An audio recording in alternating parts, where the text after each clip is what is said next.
বিভূতিভূষণ বন্দ্যোপাধ্যায়ের লেখা উন্নতি। গোকুলের অবস্থা যে কত শোচনীয় তা গ্রামের কেউ জানত না।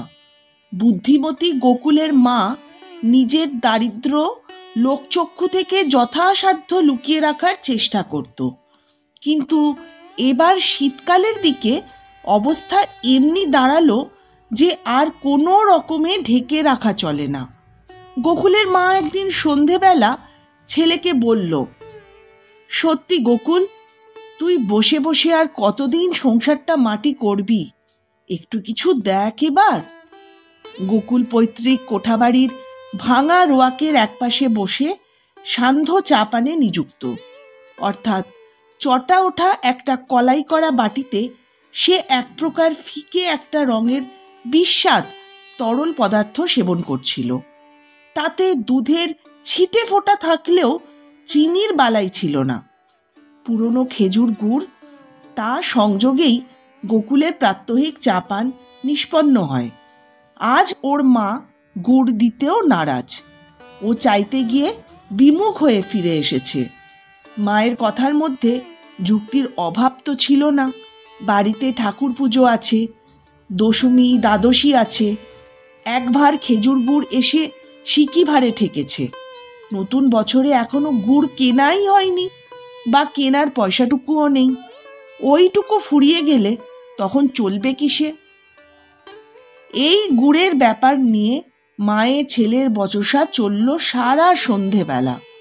গোকুল বিয়ে থা করেনি, বয়স এই মোটে 25 বছর।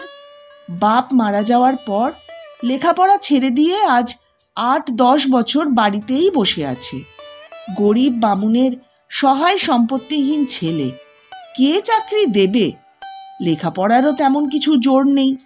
সংসার অবশ্যই খুব একটা বড় নয়। সে আর তার মা, এই দুজনেরই সংসার। গোকুলের বাবা বেঁচে থাকতেই মেয়েটির বিবাহ দিয়ে গিয়েছিলেন 12 বছর বয়সে। তাই রক্ষে, নইলে এ বাজারে আর ভগ্নীর বিবাহ দেওয়া গোকুলের সাধ্যে কুলিয়ে উঠত না। গোকুলের মা বলল, আমার বুদ্ধি শোন গোকুল, চল আমরা কলকাতা যাই। সেখানে কত লোক কত কি করছে। সেখানে গেলে তোর একটা হিল্লে হয়ে যাবেই। আমিও তোকে ফেলে থাকতে তো পারবো না বাবা, আমিও সঙ্গে যাই। বড় আমবাগানটা বিক্রি করে ফেলি। এ প্রস্তাব মা আরও কয়েকবার করেছে, কিন্তু গোকুলের গা ছেড়ে কোথাও যেতে মন সরে না। কলকাতা শহরকে সে মনে মনে ভয় করে। অত বড় শহরে তো আর তার জন্যে চাকরি নিয়ে লোকে বসে নেই। মায়ের যেমন কথা। কিন্তু আজ মার কথায় তার মনটা উৎসাহিত হয়ে উঠল। ভাগ্য পরীক্ষা করে দেখলে একবার কেমন হয়। এখানেও তো মাঝে মাঝে অনাহার শুরু হয়েছে আজকাল। সেখানে তার চেয়ে আর কি বা বেশি কষ্ট হবে? কলকাতায় পয়সা রোজগারের অনেক রকম উপায় আছে, সেও শুনেছে বটে সে কথা। সারা রাত ধরে মা আর ছেলে সেই পরামর্শই করল। বড় বাগানটা বিক্রি করলে এখন দর হবে না, বন্ধক রেখে সেই টাকা থেকে প্রথম মাস কয়েক শহরের খরচ চলবে। এখানকার বাড়িতে কিছুদিন তালা বন্ধ থাকুক। অবশেষে কলকাতায় যাওয়ার দিনই ধার্য হলো। যদুহরি কুণ্ডু স্থানীয় বাজারে বড় কাপড়ের মহাজন। বাগানখানা 50টি মাত্র টাকায় তার কাছে বন্ধক রাখা হলো এবং নির্দিষ্ট দিনে মায়ে ছেলেতে কলকাতায় রওনা হলো। চিতপুর শোভাবাজারে শঙ্কর মিত্রের লেনে ওদের গ্রামের এক নাপিত থাকত। বাক্স হাতে ঝুলিয়ে জাত ব্যবসা করে সে 30-40 টাকা রোজগার করত মাসে। গোকুল খুঁজে খুঁজে তার বাসাটাই বার করলো। একখানা ছোট খোলার ঘর, তাতে সে একাই থাকে। নিকটবর্তী হোটেলে একবেলা ডাল আর ভাত খায়, আর একবেলা মুড়ি খেয়ে কাটায়। এই হচ্ছে তার অবস্থা। গ্রামের ব্রাহ্মণ কন্যা তার খোলার ঘরে অতিথি। বঙ্কু প্রামাণিক শশব্যস্ত হয়ে উঠল। রান্নার হাঁড়ি কুড়ি কিনে নিয়ে এলো, আর নিয়ে এলো চাল ডাল তরকারি। খোলার ঘরে একখানা ছোট্ট পটচালার নিচে আপাতত রান্নার ব্যবস্থা করা হলো। বঙ্কু বলল, মা ঠাকরুন, রোজ রোজ মরি উড়ে বামুনের রান্না খেয়ে। আজ আমার সৌভাগ্যি যে আপনারা এছেন। মা ঠাকুরনের হাতে রুটি প্রসাদ খেয়ে বাঁচব আজ। গোকুল তার মা বঙ্কু পরামানিকের সেই খোলার বাসার পাশেই আর একখানা ছোট খোলার ঘর নিল। মাসে মাত্র 3টি টাকা ভাড়া। গোকুলের মা এখানে এসে অকুল সমুদ্রে পড়ে গিয়েছে। একমাত্র ভরসা বঙ্কু পরামানিক, যে কলকাতার রাস্তাঘাট চেনে। সে যদি কিছু কিনারা করে দিতে পারে, এই ভরসা। প্রতিদিন দুপুরে আর সন্ধ্যাবেলা নিকটেই কোথা থেকে শাঁখ, ঘণ্টা, কাঁসরের এইসব আওয়াজ আসে। একদিন গোকুলের মা জিজ্ঞেস করল, হ্যাঁ বঙ্কু, এখানে কি কোথাও ঠাকুর বাড়ি আছে নাকি? বঙ্কু বলল, হ্যাঁ মা ঠাকরুন, পাশেই মিত্তির বাড়ি। ওরা মস্ত বড় লোক, ওদেরই তো ঠাকুর বাড়ি রয়েছে বাড়িতে। এই রাসের সময় খুব ধুমধাম হবে। আপনি যাবেন দেখতে? সবাই যাবে, খুব ভালো বন্দোবস্ত। রাসের দিন পাড়ার আরও 5 জন মেয়ের সঙ্গে গোকুলের মা মিত্তির বাড়ি ঠাকুর দেখতে গেল। প্রকাণ্ড শ্বেতপাথরের বাঁধানো মেঝের ওপর ঝকঝকে রূপোর বাসনে ভোগ, রূপোর ঘণ্টা, কড়িকাঠ থেকে বড় বড় কাঁচের পরকলাওয়ালা ঝাড়ে ইলেকট্রিক আলো জ্বলছে। ধূপ ধুনোর গন্ধ বেরিয়ে ঘর আমোদ করছে। আর নানা রকম ফুলের কি চমৎকারই না গন্ধ। গোকুলের মা এমন ঠাকুর বাড়ি, এমন জাঁকজমক কখনো দেখেনি জীবনে। বাড়ির কর্ত্রী ঠাকুরুন ঠাকুরের একপাশে বসেছিলেন। লোকে চিনিয়ে দিলে 80 বছর বয়স হয়েছে, এখনো কি ধপধপে গায়ের রং। আরতি ও কীর্তনাদি শেষ হয়ে যাওয়ার পর প্রসাদ বিতরণ ও ব্রাহ্মণ ভোজন। গোকুলের মা বড় থালার 1 থালা খাবার নিয়ে বাড়ি এলো। মা ও ছেলে দুজনেই খুব খুশি। এসব খাবার, ফলমূল কখনো পাড়াগায় ওরা চোখেও দেখেনি। গোকুলের মা আরও 2-4 দিন ঠাকুরবাড়ি সন্ধ্যাবেলা কীর্তন শুনতে গেল। একদিন গিন্নিমা ওকে লক্ষ্য করলেন। নতুন মুখ, একে তো আগে কখনো দেখেননি ঠাকুরবাড়িতে। কাছে ডেকে বললেন, তোমার বাড়ি কোথায় গা? এসো, তোমার সঙ্গে আলাপ করি। গোকুলের মা সসম্ভ্রমে সংকোচে একেবারে জড়সড় হয়ে গেল। মুখ দিয়ে ভালো কথা বেরোয়ই না। এত বড় বাড়ির কর্ত্রী নিজে যেচে তার সঙ্গে আলাপ করতে চাইছে। সব পরিচয় দিল গোকুলের মা। দেশে দুঃখ কষ্টে পড়ে এখানে এসেছে, কাছেই খোলার বাড়িতে থাকে। ছেলেটি চাকরি বাকরি করার চেষ্টা করছে। কেই বা চাকরি দেবে এখানে? ও তো কাউকে চেনে না। গিন্নিমা ওর সঙ্গে অনেক কথাবার্তা বলল। লোকটি বড় ভালো। বললে, আমাদের ঠাকুর বাড়িতে রাত্রিরের ভোগ ব্রাহ্মণ বাড়ি দেওয়ার নিয়ম আছে। তুমি বাছা রোজ এসে আরতির পর ভোগ নিয়ে যেও। আমার বলা রইল। কত রবাহুত অনাহুত লোক এসে খেয়ে যায়। তুমি আর তোমার ছেলে খেলে আমি খুশিই হব।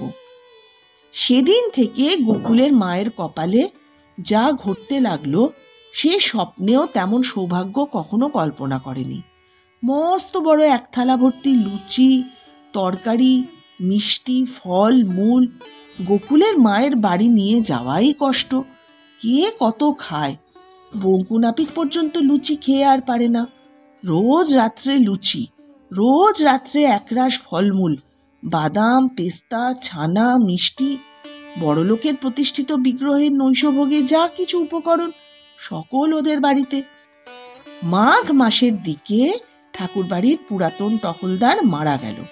গিন্নিমা গোকুলের মাকে সে কাজে নিযুক্ত করলেন। মাইনে পাবে 7 টাকা। 2 বেলা ভোগের প্রসাদ পাবে। সকালের ভোগটা খুব জমকালো, উপকরণও বেশি, কিন্তু 4 জন ব্রাহ্মণের মধ্যে সে ভোগটা বিলি করে দেওয়ার প্রথা অনেক দিন থেকে প্রচলিত। গোকুলের মায়ের সুপারিশে গোকুল সেই 4 জন নিমন্ত্রিত ব্রাহ্মণের অন্যতম হয়ে দাঁড়ালো। এছাড়া পূজা পার্বণে, বড় বড় উৎসব উপলক্ষে কাপড় চোপড়ও পাওয়া যায়। ভোজন দক্ষিণা প্রণামী থেকে ওঠে। গিন্নিমা গোকুলের মাকে বড় অনুকম্পার চোখে দেখতে আরম্ভ করেছে। এতে অন্যান্য ঝি চাকরদের চোখ টাটায়। একদিন গিন্নিমা বললেন, হ্যাঁ বাছা, তোমার ছেলে লেখাপড়া জানে কত দূর? গোকুলের মা ভালো জবাব দিতে পারল না। লেখাপড়া সম্বন্ধে তার খুব একটা স্পষ্ট ধারণা নেই। গিন্নিমা বললেন, ওকে নিচে ম্যানেজারের কাছে একদিন দেখা করতে বলো তো। যদি মহুরীর কাজ টাজ করতে পারে তবে আমি আমার ছেলেকে বলে দেব ওকে এখানে রাখার জন্যে।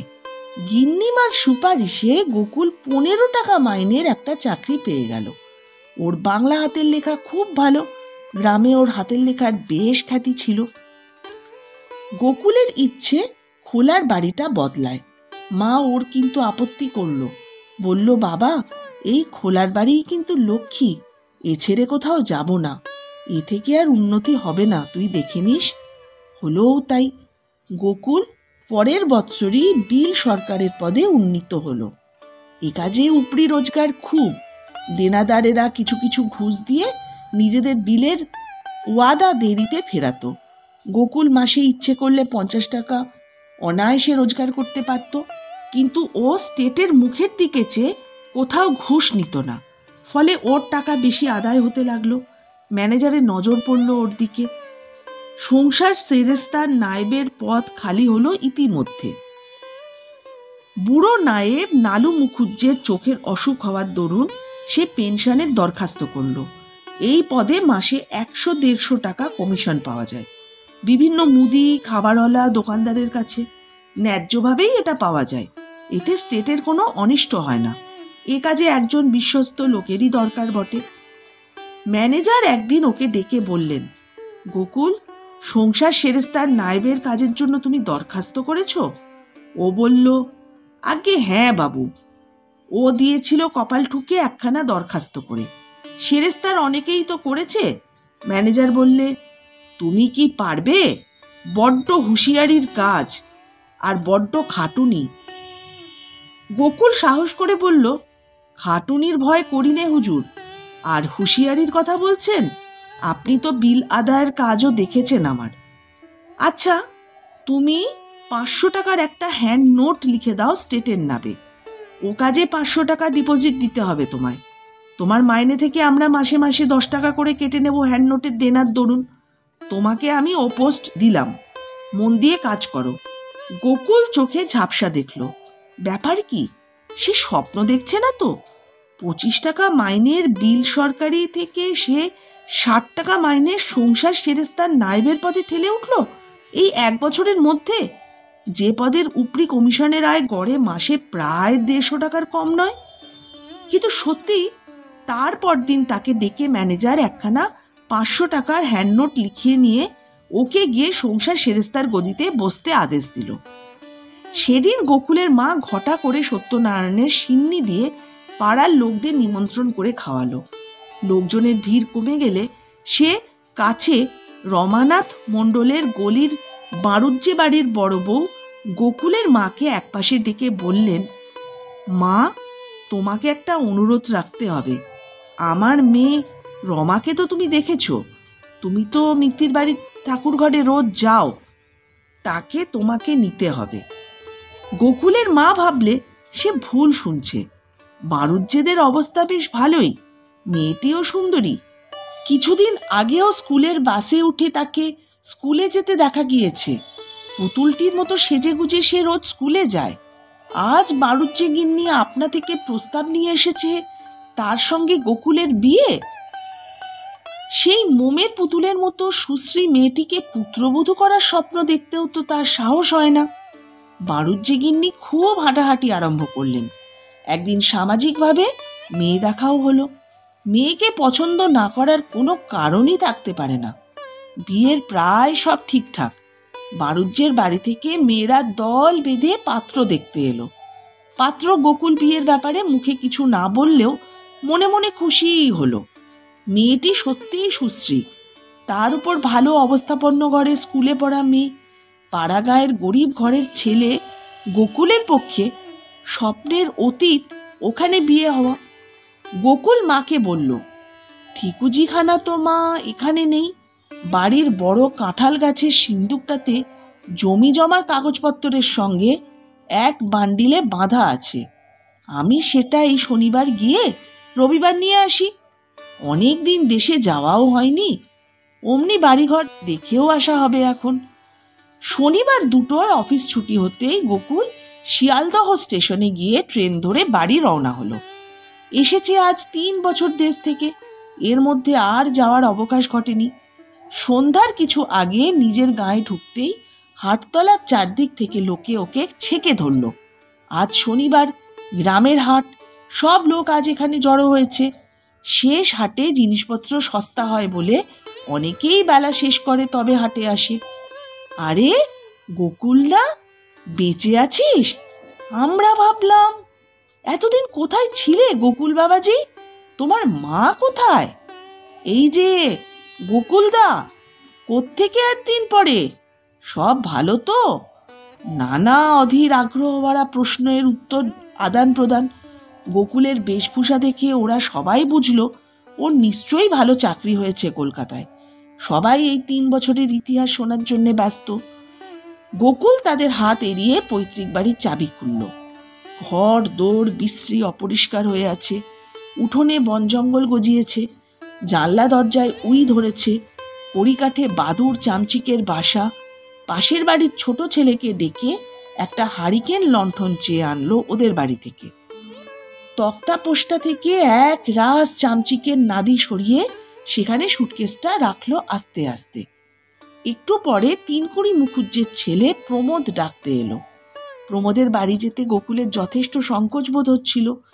এরই বোন বীণার সঙ্গে গোকুলের একবার বিয়ের প্রস্তাব হয়েছিল, এই বছর 3 আগে। যে বছর ওরা কলকাতায় যায় সে বছর।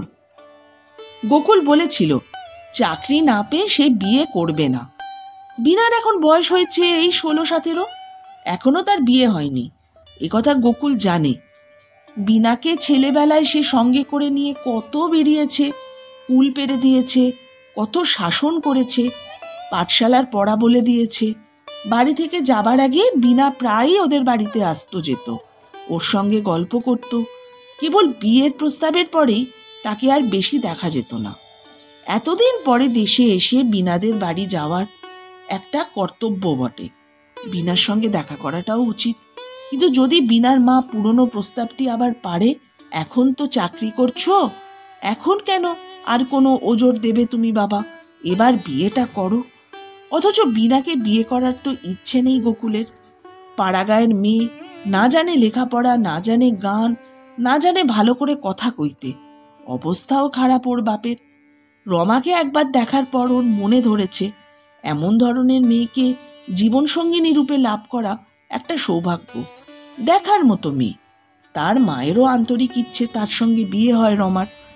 প্রমোদের মা যখন পরদিন সকালে কথাটা পারলেন, গোকুল তখন মায়ের কথাটাই বড় করে বলল, তার কোনো হাত নেই। আচ্ছা, কলকাতায় গিয়ে মাকে জানাবো, পরে কি হয় পত্র লিখে আপনাকে বলে দেব। বীণা বোধহয় তখন জানলা ধরে নিঃশব্দে এসে দাঁড়িয়েছিল। ওর কথা শেষ হতেই ও চলে গেল, কেউ টেরও পায়নি কখন যে এসেছিল পাশের ঘরে। কিন্তু গোকুলের চোখ এড়ালো না। তারপর যখন ওদের বাড়ি থেকে বার হয়ে আসে, তখন বীণার সঙ্গে আবার দেখা হলো বাড়ির বাইরে গোয়ালের দরজায়। গরুর দড়ি হাতে বীণা ওদের ছোট্ট বাছুরটা পেয়ারা গাছের গুড়িতে বাঁধছে। পরনে আধময়লা শাড়ি, গোছাকত কাঁচের চুড়ি হাতে। শ্যামবর্ণ মেয়ে, দেখতে এমন কিছু নয়। ওকে দেখে বীণা লজ্জায় চোখ তুলে যেন ভালো করে চাইতেই পারল না, কারণ তার আগেই বীণা শুনেছে মায়ের মুখে যে বিয়ের প্রস্তাবটা মা দিয়েছে। গোকুল দেখল যখন দেখা হয়েই পড়ল, তখন একটা কথাও না বলাটা ভালো দেখাবে না। তাই গোকুল বলল, কিরে বীণা, ভালো আছিস? ও, বেশ লম্বা হয়ে পড়েছিস তো। বীণা সলজ্জ মুখে বলল, ভালো আছি, তুমি ভালো আছো গোকুলদা? হ্যাঁ, মন্দ নয়। জ্যাঠাইমার শরীর ভালো আছে?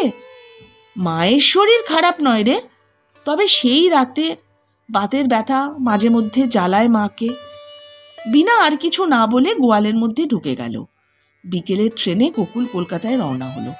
চমৎকার ছায়াচ্ছন্ন বিকেলটা।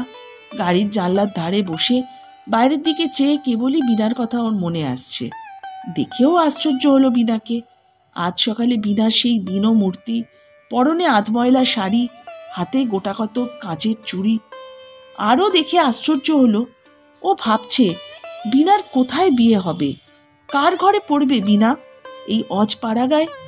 এই বয়সে গোয়াল, গরু, ধান সেদ্ধ, ভাত রাঁধতেই জীবনটা কেটে যাবে বিনার। যখন বাপের পয়সার জোর নেই, জীবনে কিছুই দেখবে না, শুনবেও না। তার চেয়ে যদি ওকে বিয়ে করে কলকাতায় নিয়ে যাওয়া যায়, থিয়েটার, বায়োস্কোপ, লোকজন, মাঝে মাঝে দোতলা বাসে করে কালীঘাট কি দক্ষিণেশ্বর, যা কখনো বিনা দেখেইনি, কি খুশিই না হবে বিনা। জীবনে কখনো ওর হয়নি এরকম জিনিসপত্র দেখা। রমা কলকাতার মেয়ে, কত দেখেছে, কত শুনেছে, তাকে আর নতুন কি দেখাবে ও? কিন্তু সহানুভূতি বা দুঃখ এক জিনিস, আর তা থেকে কাজের প্রেরণা পাওয়া সম্পূর্ণ অন্য।